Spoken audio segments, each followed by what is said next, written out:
Sixers fans, welcome back. Look, Deandre Jordan is basically a Philadelphia 76er. It is almost officially official. And that being said, here is my official YouTube video talking about it. Now, I know a lot of you guys are extremely upset about it because it's very easy to make fun of Deandre Jordan. He is a very memeable player, especially a dude who just played on the Lakers, and the Lakers are an absolute shit show this year. So it's easy to laugh at Deandre. It's easy to laugh at this signing, but I'm going to sit here and tell you why it actually might work out. Like the video, subscribe to the channel, join the family, the community. Let's get to 2,000 subs in time for playoff time, in time for this playoff push, in time for this championship dub for the Sixers. Let's get into it. Deandre Jordan's having a really down year. I'm going to be the first one to admit that. And is he what he used to be? Absolutely not. The dude's washed in comparison to his previous athletic, rim-running, borderline all-star days. I know that. You know that. It doesn't take a rocket science to know that. But that being said, Deandre Jordan is still a pretty solid NBA player, and he's way, way better than Paul Millsap. And if Doc Rivers isn't going to play Charles Bassey, the backup 5 minutes as I think he should, or give Paul Reed minutes as I think he should, and continue to roll out Paul Millsap, then I am 150% on board for signing Deandre Jordan, because Deandre Jordan right now is a far better player than Paul Millsap is, especially when it comes to fit and what we need for this team. DJ is a guy who is averaging like 4 points and 5.5 rebounds a game this year. And he's doing it on like 12.5, 13 minutes a game. His per 36 is like 12 points and 15.5 rebounds per a nightly basis. Now, I know it's very hard to do per 36 when the minutes are that low.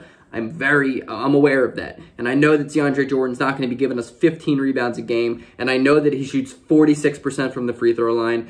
But on the brighter side, he's around 70% in his field goal percentage. He's a guy who finishes around the rim much better than Andre Drummond and much better than Paul Millsap. And he's a guy who is still athletic enough to be able to catch lobs from James Harden, Tyrese Maxey, and company. Deandre Jordan gives us what we need. Deandre Jordan gives us what we were looking for in Willie Cauley-Stein. But Willie Cauley-Stein is just skinny and really out of shape and slow and just doesn't look good. But DJ, on the other hand, is a guy who can rim run, catch lobs, catch oops, slam, play interior defense at an okay level, at a much better level than Paul Millsap, and probably not like Andre Drummond, but similar to it. And he's a guy who can at least get up and down the court and give you valuable minutes and not do too much.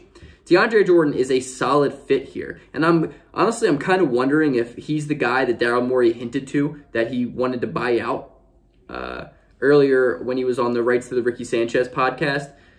I mean, I'm interested, man. I'm interested if this was the guy all along, and now that he's finally getting waived by the Lakers and expected to clear waivers at 5 p.m. tonight to sign with the Sixers, it's interesting. It's really interesting. I'm interested to see what we do with him. I'm assuming he's probably going to be that primary backup 5 immediately, but I would be surprised if he got as many minutes as Andre Drummond did, just because he's not the same level of player as Andre is as a backup 5. But we also don't need Deandre Jordan to hit the free throw line flashing and then try and make some facilitating pass, because simply, we have James Harden now. We have Tyrese Maxey. I mean, we have guys who can be that point guard all the time. Like, we don't need to do point Furkan Korkmaz anymore because, good God, was that bad. We don't need facilitating out of a backup 5. We literally need the bare minimum. The backup 5 is like the most interesting position in the NBA. I mean, it's one of the more interesting positions in sports because it's like you're asked the absolute least of anything else. Nobody expects you to really shoot. All you have to do is run up and down the court, jump, dunk, and block shots, and rebound. And Deandre Jordan is a good rebounder. He is a good enough interior defender, and the guy can still jump and catch lobs and dunk. He's taller than Andre Drummond. He's around Willie Cauley-Stein's size, probably. He's like 7 foot, right?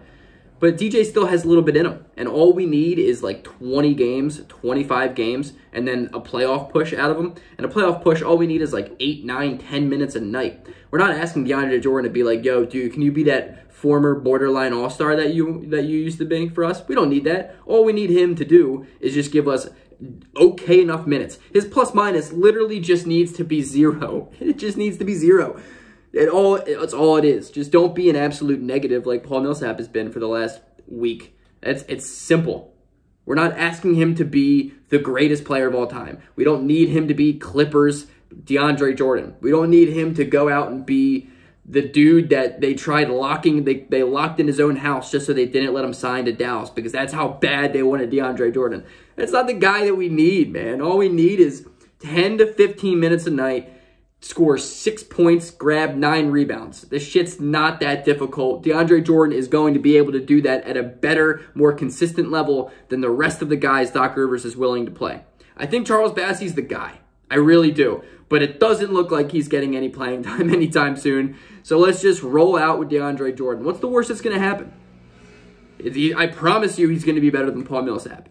That being said, guys, give the man a chance. I think it's a pretty decent pickup. I really do. The backup 5 is such a bad position for the Sixers right now. DeAndre Jordan can't make it any worse. It's a fact. Peace out.